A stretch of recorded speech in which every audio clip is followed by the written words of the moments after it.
Hey guys, this is Roderick. I'm here with another review of The Real Housewives of New Jersey, Season 13, Episode 11, Sláinte. That's how you pronounce the word. So anyway, we're not going to go in about how late this video is, but we're going to go in and just keep on rolling with the hits. But also, what I am going to do is between the end of the last episode of this season and the reunion, I'm going to do a review, kind of like a report card, right? Kind of grading the ladies and production about this season before, kind of between the last episode and the reunion episode or whatever like that.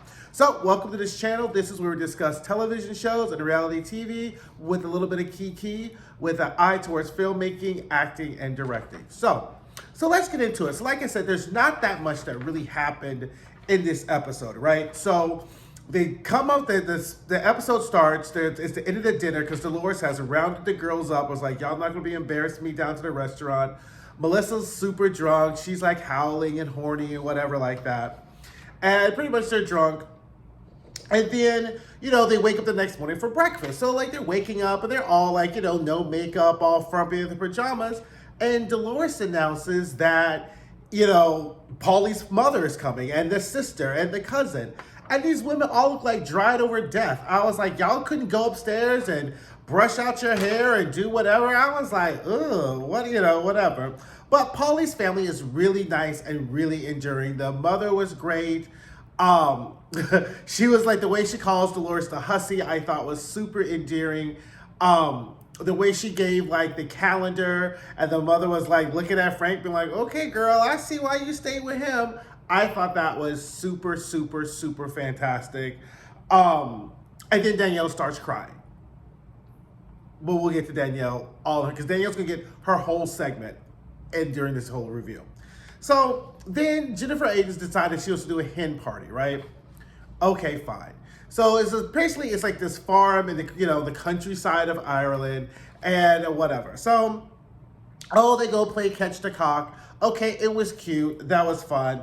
Then they do the mural, which, and I thought was a really good idea, right? So the ladies have to kind of, paint different parts of Teresa's life, and then Teresa's like, oh my God, don't be putting the prison up. And you really get to see how traumatic that prison moment was for Teresa, right? Because again, it wasn't just the incident, the guilt and the shame that led to be going to prison. Then you have, the being away from your children, and then the fact that while she was in prison, by the time she missed with her parents. And I really thought it was a genuine moment. Like I will say a lot of bad things about Teresa, but Teresa knows how to give us really good television, right? Teresa knows exactly, she's very good at this. And I'm not saying that the moment was inauthentic, but I think is that Teresa knows when to turn it up and when to turn it down, right?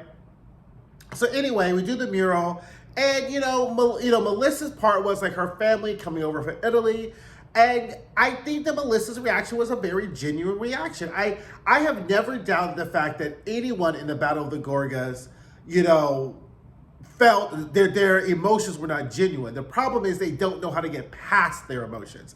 That has been the problem with the Battle of the Gorgas, is that everyone is stuck in how they feel, and no one is going to move past to what's the solution to this problem, right? It's all about I'll feel hurt, I'll feel bad, but no one's willing to really kind of step forward and be the brave, bigger, loving person to say, you know what, your family, we're going to get through this, right? And that happens when you have compounded hurt, right? If it's one single hurt, that's fine. But when you have hurts on top of hurts on top of hurts, they all compound together, like compounding interest, right? In a CD or a savings account. And that's what the problem is that everybody has compounding hurts. Some hurts are less valid than others, but it's still compounded. And they still are holding it in instead of releasing it, right? And so then after Melissa does this thing, Teresa, being good for television, decides that she's going to stunt in our face, right? So Teresa's like, oh my God, I just really want you and the kids to be in the wedding, and I just want you all to be, part of it and whatever. And then Teresa does something that only a very experienced reality television star would do. So she knows that previously she said something about the daughter, right? And Dolores, to her credit, I believe, took her to the side and be like, girl, That kid shit, that was wrong. So she cleans up the daughter thing, right? Because she knows that at the end of the season, there's going to be a reunion and they're going to play her package, right? And there's going to be a list of accusations of things that she did. So she cleans up the Antonia situation so that then that can be really taken off the plate when we get to the end of the season. So Teresa, as you know, when you do this long enough, you have an eye towards editing, right? Just like you know where the camera's going to be and what the angles are going to be.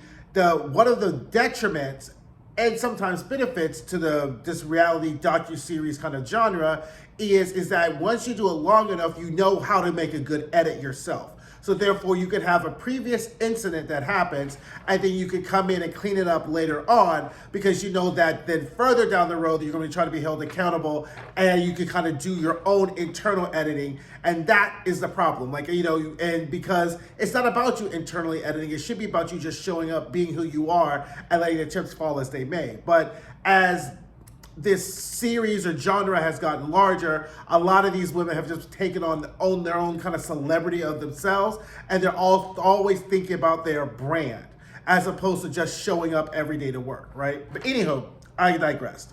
So Teresa plays in our face and says, oh, I want your kids to be there. And I'm with Melissa. I was like, bitch, stop playing in my face. If you wanted my kids and all of this to be the thing, you would have asked. You would have known what to do. So this wedding has just taken on this entire life of itself because Teresa did not do the right thing in the beginning.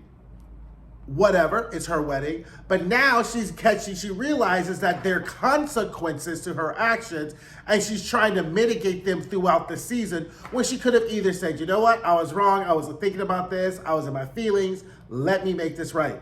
Joe, walk me down the aisle. Melissa, be my bridesmaid. Antonio, Gina, walk down the aisle with the rings. Teresa could have done all of this and made this right? But she didn't.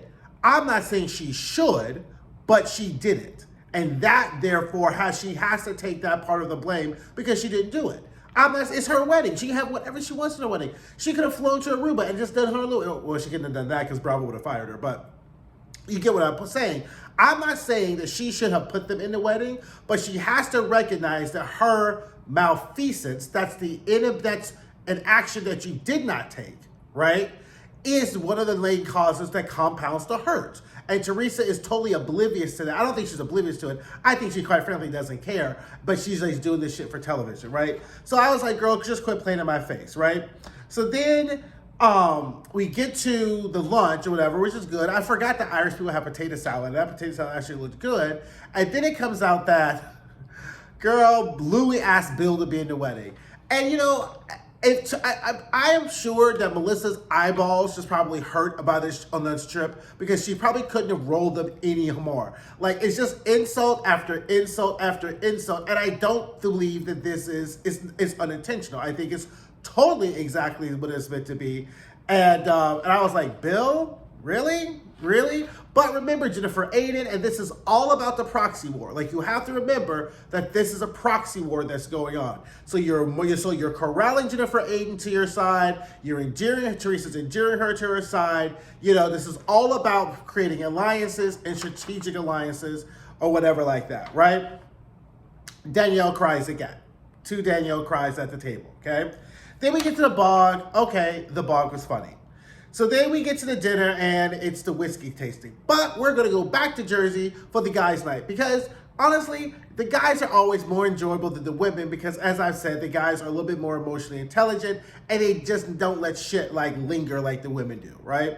So they're smoking. Frank has a pop business. They're doing tastings. They're doing it. Now the producers, like, they got like a food truck. They're smoking, and the producers are like, tap. We ain't paying for you to be sitting here smoking up, eating cheese plates, and eating all this shit. We need our little conflict, right? Because producers are like, tap, bitches. Everybody, ain't nothing in this shit is free, right? So at this point, Joe's like, fuck, okay, I guess I gotta make this scene or whatever, I gotta make it interesting. And so he starts talking about how Bill got invited to the wedding, and he's like, oh, you're an afterthought or whatever, because he is an afterthought, right? It's not like Teresa got engaged and asked Jennifer Aiden and Bill to be in the wedding, right? So the fact is, I think Bill is taking up that spot that Dina and her husband were taking up. Because I typically, as I say, I don't be doing all this research because I'm not like a big fan of this, but I did Google the Dina situation, and I hate when YouTubers be going allegedly because there's whatever. But according to certain sources on the internet, they are not returning back to New Jersey after their horrible incident of their home invasion. So that makes sense. So it wasn't really a fallout. Sources report that it was based upon the fact that their decision not to return to New Jersey after their horrible home invasion. So I think that's the space that Bill's taking up, right? So then producers so they get high, they start laughing, tap, tap, tap for the producers. Where's our conflict, bitches? This shit ain't free. So then Joe starts again. So then Fuda goes, what's this about talk? He tells Nick, I think that's Danielle's husband's name. What's this about your wife calling my wife a rat? And the husband was pretty really. Look how the husband explained the situation as opposed to how the woman does. Your wife went and told somebody else something that my wife said. Fuda was like, okay, that literally was a situation, right? He was like, how dare she? I think she's wrong. He was like, okay. I'm not saying Fuda's husband didn't necessarily, I guess, agree with the rat label, but he could not deny the existence of the situation. He was like, okay. And there was it. And, and then Joe started to, wax poetic about Teresa and the whole situation. And he got too high. And the producers threw their papers in the air and were pissed because, you know what? They didn't get all their money's worth from this. It was just a natural, authentic, fun, enjoyable scene. I do not believe that every scene in a docuseries reality television show needs to be filled with conflict or fake fun times. You could just have people showing up, and if you give them in a space where they can let their guards down, the real authenticity of themselves will come out, and you don't have to manufacture conflict, right? But because compensation is tied to screen time, the easiest way to get there is conflict. And I have just very much been against this whole concept of there has to be a fight every season. There has to be a fight or some kind of, whatever. Let these people live their lives. And if their lives aren't interesting, cut them from the show, right? If you don't have a life that's interesting, that's, on brand with what we're trying to do, what we're trying to sell. And let's be clear, the Housewives franchise and Bravo is all about aspirational marketing, right? It's about these women living a life that they think that other people in the real world would aspire to be. So that really is what the Bravo brand is, and that is what they're trying to sell, especially with the Real Housewives franchises. So you don't think these women are doing, let's just cut them from the show. I'm not a big fan of this kind of let's have a fight for the sake of the fight. Because Joe got too high and the whole scene was over, and I thought it was worthy. So let's get to the dinner. Because the dinner wasn't nothing. So we do the whiskey tasting. It's fun. Jennifer Aiden gets super drunk.